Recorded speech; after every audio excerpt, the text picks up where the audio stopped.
Commission, this as it try to secure a seat at the Chief Justice position. The Kakamega County government and the United States Agency for International Development, USAID, have partnered to establish rescue centers for victims of gender-based violence in the region. The fund has launched centers across the country amid reports that gender-based violence is on the rise in the area. The number of patients seeking treatment as a result of gender-based violence has been on the rise in Kakamega County. Particularly Shinyalu sub-county, Ikolomani, Kuisero, and parts of Logari and Bikuyani. Statistics from the Kakamega Referral Hospital indicate that close to 70% of patients are not reporting the cases to the authorities to get justice. We realize only 30% of those who are violated end up visiting the hospital at all. Quite a number still would remain in the community. So we would wish to have a strong community support program for these clients, including even rescue, because most of them will be violated and still remain in the villages when they are still trying to do dialogue with the perpetrators. The county government of Kakamega has partnered with USAID to turn the tide and end gender-based violence by establishing rescue centers and conducting sensitization campaign against the vice. It is our humble hope and belief that it will be used effectively to manage those people who have suffered the unfortunate. The recovery centers will enable victims to get treatment and counseling sessions and advice on how to escape gender-based violence. A section of leaders from Trans Nzoia County is calling for the creation of more vaccination centers across the country, saying limited spaces have become the COVID-19 disease super spreaders. The leaders, who are saddened by the fact that the inoculation exercise at the county was majorly being conducted in Kitale, said the move was not only causing congestion but also locking out most vulnerable groups in the far-flung areas. Purity Mseu with the details.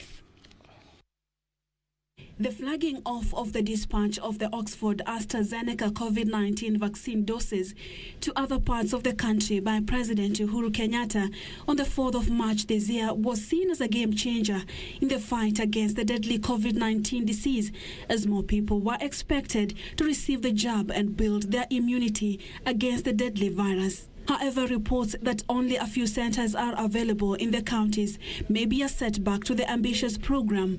A case in point is Trans Nzoia County, where residents have to walk hundreds of kilometers to the Kitale Center to get the jab. Wazee kwa wamama na vijana hawawezi kurundikana mahali pamoja. Nikasema hiyo vaccination ikuje mpaka kwa sub county na iende mpaka kwa ward. Itakuwa inasaidia watu wetu. Led by Trans Nzoia County Women Representative Janet Nangabo, the leaders say limited centers are creating crowds, exposing residents to the deadly disease. Wanaposema kwamba tukuwe na social distance, wacha nikuambie, sio ati unafananisha ama iko hivi na hivi. Introduction of mobile vaccination, they say, will help reduce congestion, as is currently the case, and help reach more people in the remotest parts of the region. Kama juzi mimi nimekuwa kule mahali penye wanapatiana chanjo, nikapata watu karibu 2,000 wamefinyana kwa line. Hapo si ni corona direct? Ndio posa tunasema kwamba wacha hiyo madawa ya corona ambayo yako kule Kitale yasambazwe yakuje vijijini kwa mahospitali za hapa ndani, ili watu waweze kupata hiyo injection hapa. Tusitoke hapa tuende Kitale kutafuta hiyo vaccination. Purity Musea, Channel 1 News. Muslim faithfuls across the country have been urged to strictly observe the COVID-19 protocols during this holy month of Ramadan. National Chairperson of the Supreme Council of Kenya, Muslims Hassan Olenado, appealed to Muslims to be vigilant in following the outlined protocols by the Ministry of Health to curb the spread of coronavirus. At the laying of a foundation for a new mosque in Shatuka area, Transmara West Sub-County, National Chairperson of the Supreme Council of Kenya Muslims, Hassan Olenadu, appealed to the Muslims to uphold regulations set by the government to contain spread of COVID-19. Waomba watu wote waweze kuzingatia maagizo ya Wizara ya Afya ili kujiweza kujihifadhi kwa ugonjwa wa corona. Olenadu further appealed to the Muslim faithful to use the holy month to pray for populations affected by the disease which is spreading fast in the world. Hii ni ibada tunafanya sisi. Kufanya kazi kwa mwezi wa Ramadhani ni ibada. Na tuwaomba Waislamu kila mahali wakumbuke Kenya, tujiombee, tuombee nchi, tuombee dunia, Mwenyezi Mungu atuondolee mazito ya magonjwa ya corona. At the same time, he said the new mosque in Shatuka will be beneficial to many Muslims in the area who had to trek for long distances to get a place of worship. The religious leader also called on the government to distribute relief food to many Kenyans from vulnerable communities who are facing starvation during this third wave of COVID-19. Sisi tuwaomba kwamba mwezi huu mtukufu wa Ramadhani kwa rehema yake, kwa manufaa ambao mwezi kama huu ujanao vile Mwenyezi Mungu ametuagiza, ni sisi tutumie kwa uzuri, tuombe Mungu tusaidia wale ambao wenzetu ambao hawana uwezo.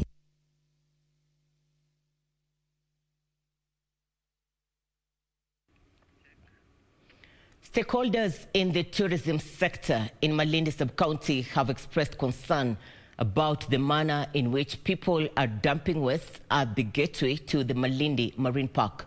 The investors are urging local authorities to take action against wanton environmental degradation. Meanwhile, a section of residents of Athi River Sub-County have urged the Machakos County government to be proactive in the management of waste in the area. Malindi town, a renowned beach paradise destination, risks losing its luster thanks to reckless dumping of waste along the Marine Park Road. The road is the gateway to Malindi Marine National Park, which attracts thousands of tourists each year. You see plastic everywhere. This is a big pollution and also a shame for all the tourists. They can come here and rent and buy all the beautiful villas of Malindi and enjoy the fabulous marine park. Stakeholders in the tourism industry say the filth is having its effects on local and international tourism. I really ask the reinforcement of the Waste Management Act, because all the citizens are supposed to be responsible of their garbage. In Athi River Sub-County, residents say they are living in constant fear of respiratory infections as stench emanating from piled garbage continues to wreak havoc in the area. Tunaona tumesimama saa hii kuko na harufu kinatoka. Hiyo harufu tunaogopa hata iletee magonjwa hapa. Hiyo ndio kitu tunaogopa hapa mahali tuko. Naona vile zimeachana paka yaanza kumagika sini. Tena niko na mtoto anashindanga akigonjeka kila saa sababu ya hiyo harufu mbaya. Sawa, watu kama sisi hatuna uwezo sasa, na takataka iko hapa, tutafunga kazi ama tutafanya nini? The locals have accused the Machakos County government of negligence despite their continuous public pleas. Kwa hivyo kama wakazi wa Mlolongo tumeathirika sana na hii uchafu, na wenye wanahusika na hii takataka tunaomba wakuje watoe mara moja haraka iwezekanavyo. Shida yetu mnaona hii takataka venye iko hapa mingi, tunashindwa hii serikali inafanya nini? Sauli tulichagua watu wako na majukumu. Kama mtu ameshindwa na kazi yake, achie mwingine afanye. Athi River Sub-County Administrator Salome Musyoka has however accused the Mavoko municipality of sleeping on the job. Suleiman Yeri, Channel 1 News. Glad you're watching Channel 1 Lunchtime News. Thursday it is, the day we give more focus on business news. When we return, we'll be letting you know what you need to know in the world of business and many more. Stay with us.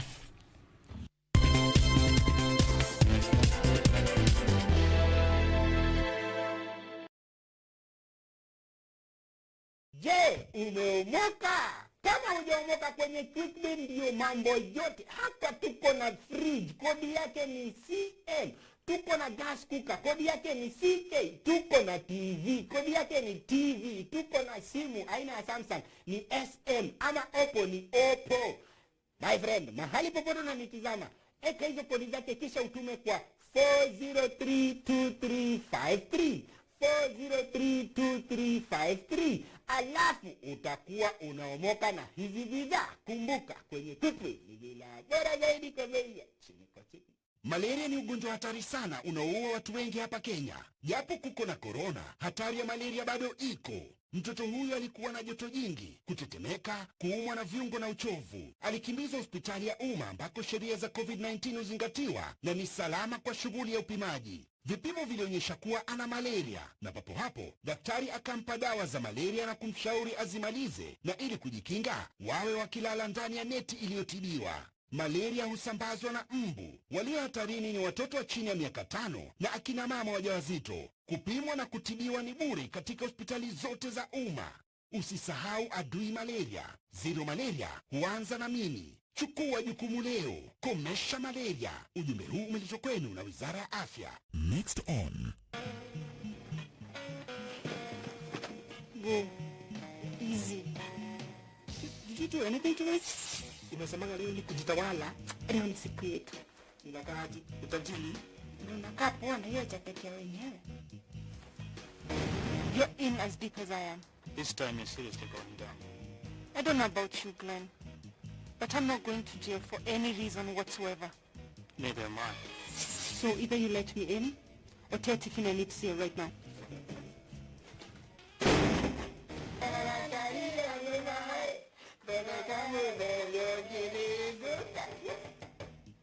Come on. Nini inaendelea?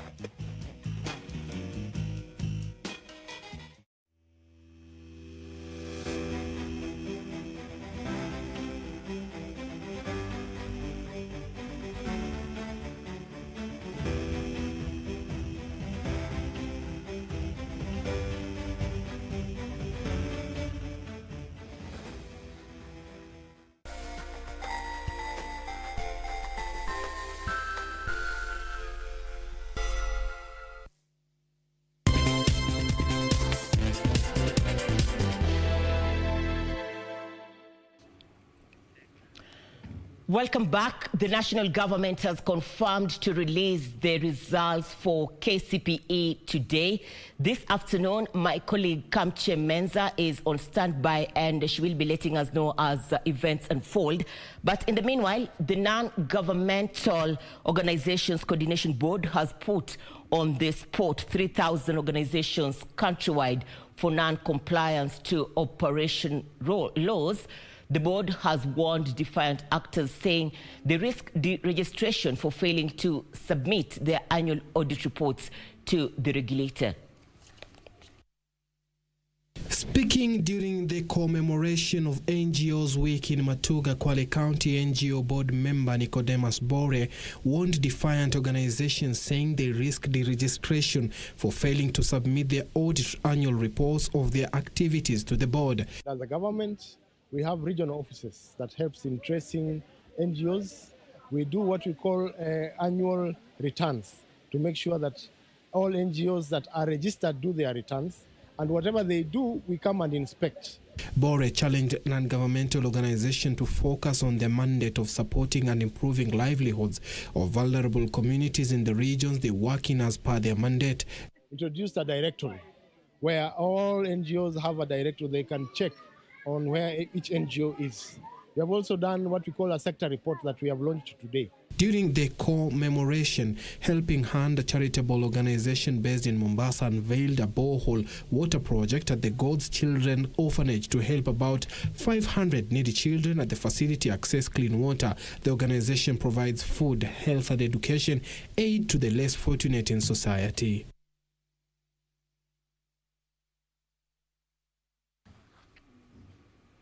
A section of residents of ISIOLO County has threatened to seek legal redress over a proposal to expand wildlife conservancies in the region.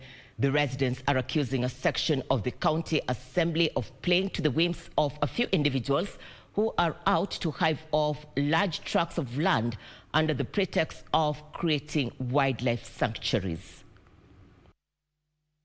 A proposal to put more community land in ISIOLO to use has been met with resistance from a section of locals who argue that it will negatively affect their livelihood. In a bill currently before the County Assembly, the area leadership is proposing the expansion of wildlife conservancies in the region. First thing, our land is purely community land. The community land needs registration. Primary use of community land, the pastoralism. 80% of the population living in ISIOLO depend on livestock rearing. Sasa sisi primary yetu ni hiyo. Na sisi sasa kwa kuleta mambo zingine, land use zingine kama hii ya conservancy. Sasa tuna jump ile ingine, ardhi yenyewe haijakuwa yetu. Kwanza ardhi iko yetu, then community will decide what kind of land use other than pastoralism tunaweza kukubali. The group says that the bill must be subjected to adequate public sensitization and participation before it becomes a law. We are wondering why our MCAs, our leaders, are rushing to conservation when, as some of our speakers have already stated, that we have our own lifestyle and livelihood, which is livestock, which according to CIPD provide 80%. 80% of our people depends on livestock. We have nothing to conserve. If there is conservation, we have already enough parks, and has also been said, wildlife issue is not fully devolved. It is under national government. The ISIOLO Assembly should drop it. We've petitioned it. The group has called for the registration of community land and public discourse on whether the region needs more conservancies. ISIOLO currently boasts of the Buffalo Springs, Shaba, and Bisanadi game reserves, which occupy an estimated 1,000 square kilometers. Reporting for Channel 1 News, I'm Jacinta Nyambura.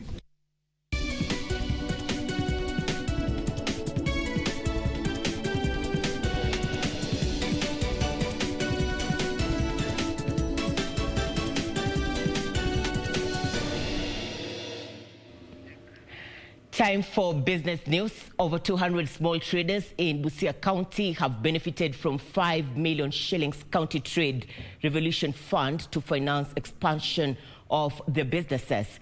Busia Governor Sospita Ojamong says the devolved unit is working on increasing the kitty from the current 5 million shillings to 70 million shillings in order to have a bigger impact.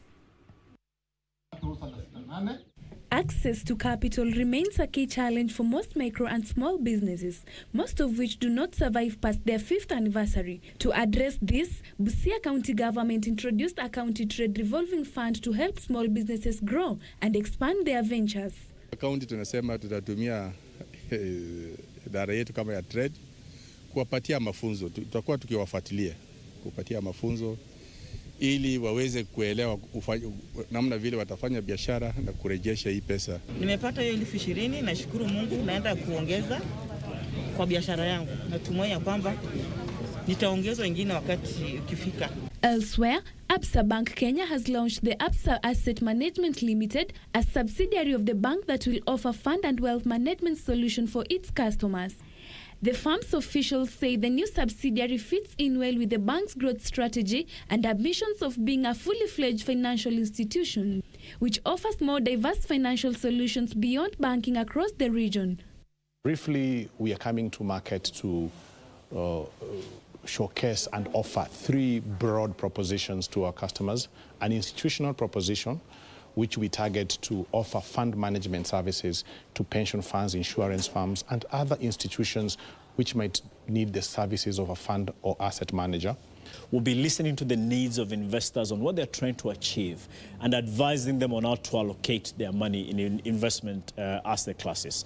The asset classes that we hope to provide exposure to investors to range from listed stocks, to treasury bills and bonds, to corporate bonds, to private equity funds, to both onshore and offshore The new offerings will be rolled out in 3 phases, including institutional, retail, high net worth propositions, with the institutional proposition currently live. Terry Njenga, Channel 1 Business.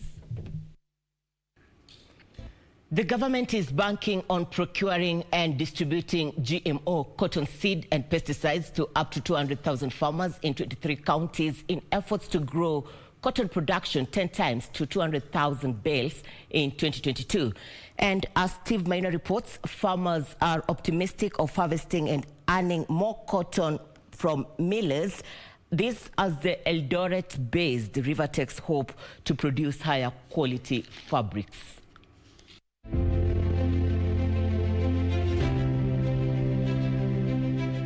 Liberalization of the Kenyan market in the 1980s as a precondition to loans from the IMF and the World Bank led to the collapse of several cotton ginneries following the introduction of cheap second-hand clothes. This spelled doom for thousands of cotton farmers who abandoned cotton due to the lack of a market or low producer prices for the cotton lint.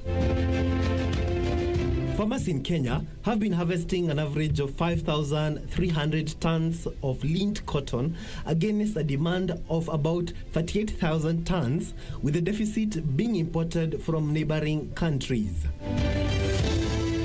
However, in December 2019, the cabinet approved controlled farming of GMO cotton for commercial purposes following successful field trials conducted over a period of 5 years. Pamba ilikuwa hiyo pamba ilikuwa wakulima walikuwa wameacha kulima kwa sababu haikuwa na soko. The government in March last year identified 1,000 farmers in 6 counties to receive the country's first GMO cotton seed. The target is to have about 200,000 farmers involved in commercial production of GMO cotton by the year 2022 and grow production 10 times from the current 20,000 bales to 200,000 bales of cotton. Farmers are tipped to harvest and earn more from the GMO cotton, which is said to have a higher germination rate, early maturation, and a resistance to common pests, while the millers are assured of a high quality lint. Kenya ilikuwa na gineries 24, sasa tuko tuna 4. Sasa serikali wameanza pia kuanzisha hiyo majineries so that watu wakulima wa pamba wanaweza kupeleka kwa soko yenye iko tu karibu hapo. Among buyers for such GMO cotton is the Eldoret-based Rift Valley Textile East Africa Limited, Rivertex. Kuna watu wengi sana walikuwa wanashughulika mambo ya pamba. Na sasa tusahii wakati huu tunawapatia mbegu bure na tunawapatia dawa bure wakulima. So tumeanza sasa kusaidia wakulima kwa sehemu ya makauntis 24 kuanzisha kupanda pamba. Tuko na uwezo wa kutoa kilo 3,000 kwenda 4,000 ya usi ikitegemea na kaunti ile tunarun. GMO cotton is currently planted in 15 countries globally on land measuring 24 million hectares. The top 3 leading GMO cotton producers are India on 11.6 million hectares, the USA with 5.6 million hectares, and China with 2.9 million hectares. In Africa, Kenya has joined 6 countries, namely South Africa, Sudan, Ethiopia, Malawi, Nigeria, and Eswatini, who grow the GMO cotton. Reporting for Channel 1 Business, my name is Steve Maina. Thank you, Steve, for that report. Now, across the borders, the U.S. government is set to issue a wide range of sanctions against Russia in retaliation for cyber attacks aimed at the U.S., including alleged interference in the 2020 presidential elections. The sanctions, expected as soon as Thursday, target more than 30 Russian entities and include the expulsion of at least 10 individuals from the U.S. Here are the details of this and other stories from across the borders.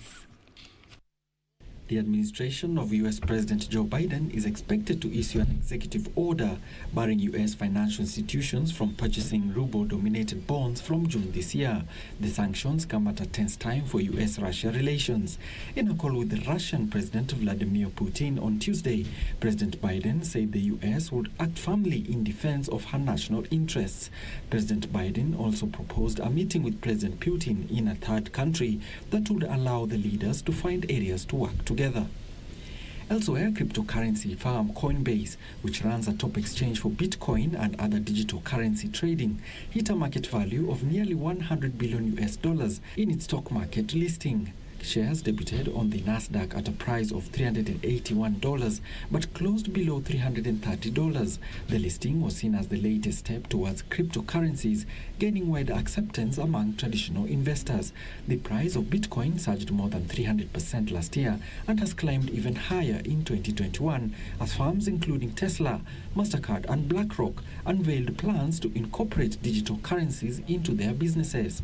It hit a record of more than $63,000 on Tuesday, ahead of the Coinbase listing.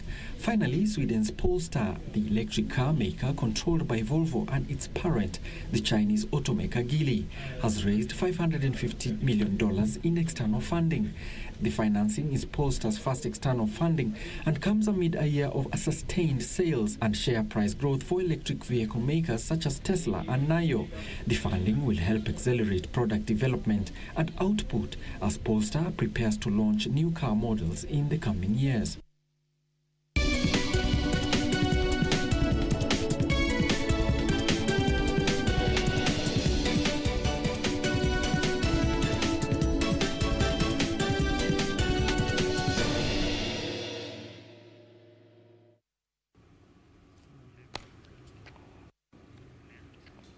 Education Cabinet Secretary Professor George Magoha is this afternoon expected to announce the results of this year's Kenya Certificate of Primary Education examinations. My colleague Kamche Menza is on standby at the Mutihani House here in the county of Nairobi. Kamche, if you can hear me, good afternoon. What do you have from your end?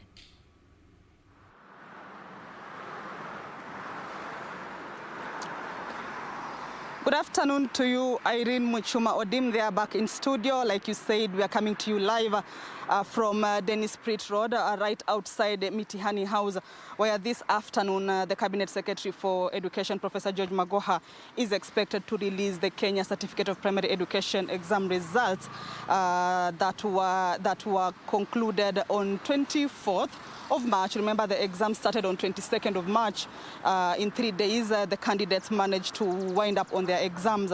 The total number of candidates for the KCPE is about 1,191,800 and a few tens there. I've forgotten the exact number there, Muchuma. But that's about 1.2 million of candidates expecting their KCPE results this afternoon. And earlier on, we came here, but we were told that the CES has not arrived here. So we've been asked to, pitch camp outside here. And immediately the CES arrives, of course, we will be allowed to go in. And basically, that is it from here. We are outside here. And anytime that the CES arrives, we will be able to go in so that he will be able to announce to the nation the results of these KCPE candidates. Remember, this is the first lot that has been affected. The education calendar was affected in the wake of the COVID-19.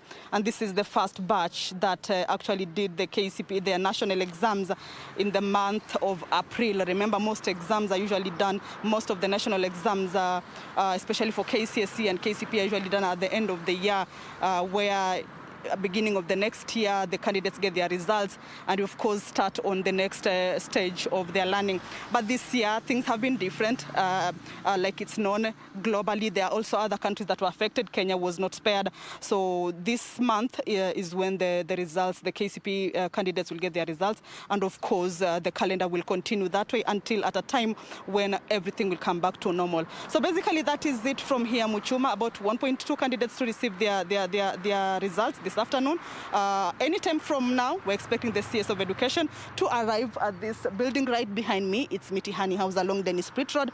And once he arrives, we'll stream live the events of this place and we'll be informing our viewer on what exactly is happening. Back to you, Muchuma. Thank you, Kamche. Good to have you, and good to have you, the viewer, where you're tuned into KBC, where we bring you stories that matter. Time for sports news. KCB women volleyball team has pulled out of the upcoming African Club Championship set for 19th of this month to 1st of next month in Sousse, Tunisia. This is after the team released 8 of its players picked to the national team Malkia Strikers squad to allow them to prepare for the 2021 Tokyo Olympics in July. The players, Captain Noel Murambi, Masi Moim, Edith Mukuvilani, Sharon Chepchumba, Jemima Shangu, Violet Makuto, Leonida Kasaya and Immaculate Misoki have been training with fellow national team players at the Kasarani Indoors Arena under the guidance of coach Paul Bitok and Jafeth Munala, who are also part of the coaching staff.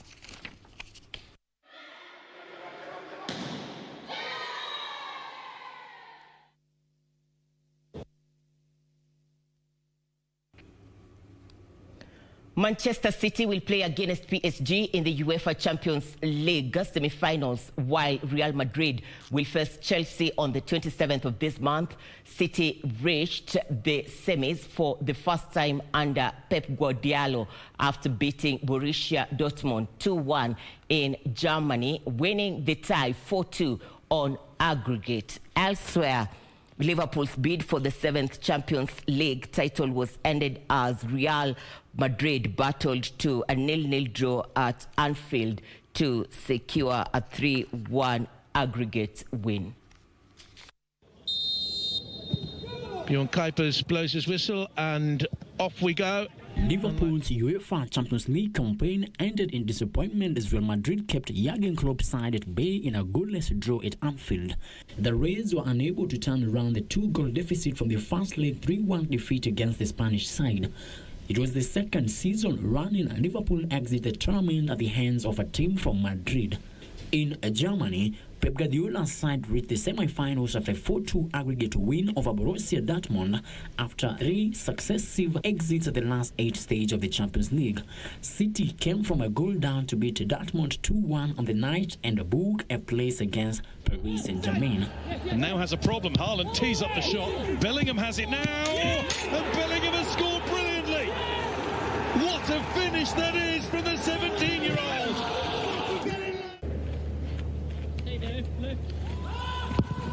And Mahrez fires in emphatically. Manchester City draw level in Dortmund. And that will do it for Manchester City. The first leg of the semi-finals are scheduled for end of this month. In the UEFA Europa League tonight, Manchester United will hope to ease into the semi-finals of the Europa League when they welcome Granada at Old Trafford for the second leg of their quarter-final. United won the first leg 2-0 in Spain last week. However, Manchester United will be without suspended trio skipper Harry Maguire, Luke Shaw and Scott McTominay, with Eric Bailly and Anthony Martial being sidelines with illness and injury respectively, while Marcus Rashford is a doubt. Meanwhile, Arsenal will attempt to keep their prospects of European glory alive when they travel to Slavia Praha for the second leg of their quarterfinal tie. Mikel Arteta is waiting on the fitness of captain Pierre-Emerick Aubameyang and Martin Odegaard, but Kieran Tierney and David Luiz remain in the treatment room. In other matches set for tonight, Ajax trailing by 2-1 travel to Roma while Villarreal hosts Dinamo Zagreb. Villarreal won 1-0 last time out.